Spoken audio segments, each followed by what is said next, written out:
नमस्कार, मैं हूं नेहा और आप देख रहे हैं दी घंटा। बिहार में चुनावी दल के नेता अपनी दाल गलाने में लगे हुए हैं। भाषण और बयानबाजी अपने चरम सीमा पर है। इसी बीच प्लूरल्स पार्टी की सीएम पद की उम्मीदवार पुष्पम प्रिया ने भी अपना एक संदेश बिहार की जनता के लिए जारी किया है। उन्होंने क्या कुछ कहा, आइए देखते हैं।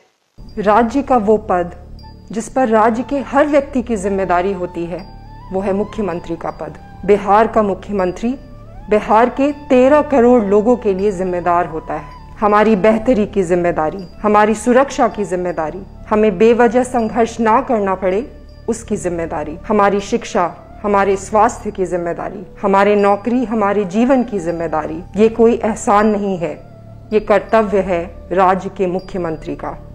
एक लायक मुख्यमंत्री वो है जिसने अपने कर्तव्यों का पूरी ईमानदारी के साथ पालन किया हो। हमारी जाति, हमारा धर्म, हमारा क्षेत्र, हमने किस पार्टी के लिए वोट किया है, हमारा लिंग, चाहे जो भी हो, हम सब की जिम्मेदारी उस मुख्यमंत्री पर है।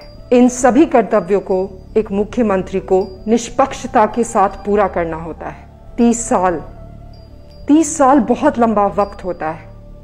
30 साल में कई देशों की दिशा और दशा दोनों ही बदल गई।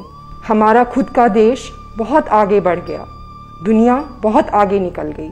हम में से कई लोग 30 साल पहले बच्चे थे और अब बहुत बड़े हो गए, पर 30 साल में बिहार में कोई आदर्श मुख्यमंत्री नहीं हुआ। 15 साल पहले हमने माननीय मुख्यमंत्री श्री नीतीश कुमार को राज्य का मुख्यमंत्री चुना था, हमारी जिम्मेदारियों का प्रभार दिया था, इस उम्मीद के साथ कि अब जिंदगी बदलेगी, हमारा बिहार बदलेगा। सुशासन का वादा करने वाले नीतीश जी से लोगों को बहुत उम्मीदें थीं, पर उनके आदर्श की सच्चाई वक्त के साथ हम सबों को पता चल गई।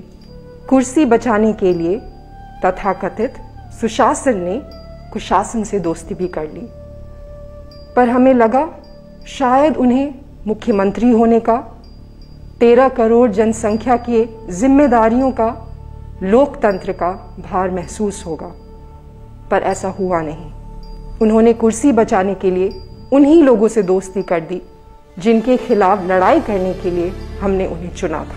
उन्होंने पिछले 10 सालों में काम में कोई रुचि नहीं दिखाई, हमारी जिंदगी बदलने में कोई रुचि नहीं दिखाई, हाशिए पे खड़े गरीबों की जिंदगी बदलने में कोई रुचि नहीं दिखाई।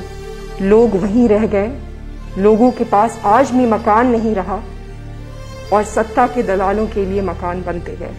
इन्होंने किसी की मदद नहीं की सिवाय खुद के। कहते हैं आदमी को जानना है तो उसके आसपास के लोगों को जानिए। 5 वर्षों में ये सिर्फ भ्रष्ट लोगों के बीच घेरे रहे, सिर्फ खुद की मदद करते रहे और अपने भ्रष्ट तंत्र की। इन्होंने जिस उम्मीद को तोड़ा वो इनसे कहीं बड़ा था। न्याय की उम्मीद, विकास की उम्मीद। हमारे बिहार की शिक्षा व्यवस्था, स्वास्थ्य व्यवस्था ये नहीं बदल पाए क्योंकि इनसे बदलेगा नहीं, और उस विफलता का बिहार पर, हमारी जिंदगियों पर बहुत बुरा प्रभाव पड़ा है। ये मुख्यमंत्री, ये विपक्ष और इनके तंत्र के वो हर लोग जो कुर्सी पर बैठे हैं, वो यथास्थिति कायम रखना चाहते हैं, क्योंकि यथास्थिति कायम रख के उनका फायदा है, उनके तंत्र का फायदा है। वो आपके बदलाव के प्रति अविश्वास पर ही जीते हैं। उन्हें पता है कि वो आपके लिए नीतियां बनाकर आपको नहीं जीत सकते, क्योंकि उन्हें नीतियां बनाने आती नहीं है और उनकी नीयत भी नहीं है। ये इसे जितना मुश्किल बना पाए उतना बनाएंगे। ये आपको ये विश्वास दिलाने की कोशिश करेंगे कि आपका वोट इनके लिए मायने नहीं रखता।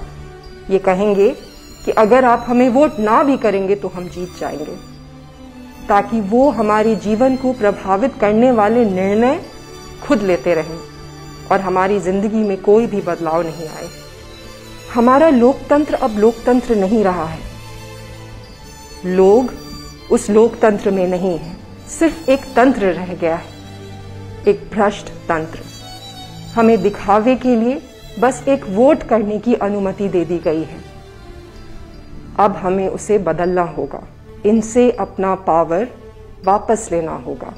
जिनके पास बिहार के भविष्य के लिए विजन नहीं, उन्हें अपने विजन से हटाना होगा। जीतने के लिए ये कुछ भी कर सकते हैं। इन्होंने पूरे लोकतंत्र को बर्बाद करके रख दिया है। हमें लोकतंत्र को फिर से बनाना होगा, आज़ादी के सम्मान के लिए, बिहार के सम्मान के लिए, बिहारियों के सम्मान के लिए। हमें हमारी सारी ताकत आने वाले 13 दिनों में झोंक देनी है और इस बार ऐसे वोट करना है जैसे हमने कभी वोट नहीं किया हो।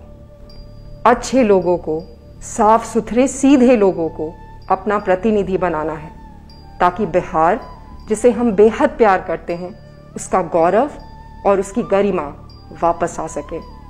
सम्राट अशोक के उसी बिहार को जो कभी विश्व में सबसे आगे हुआ करता था, उसे फिर से आगे लेके जाना है और वो संभव है।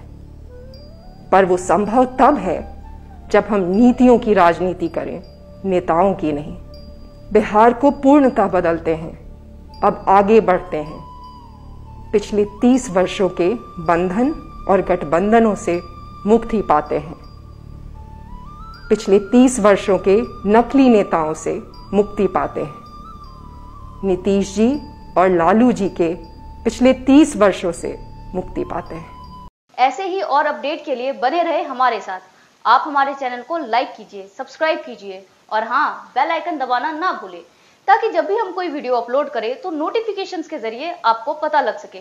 शुक्रिया।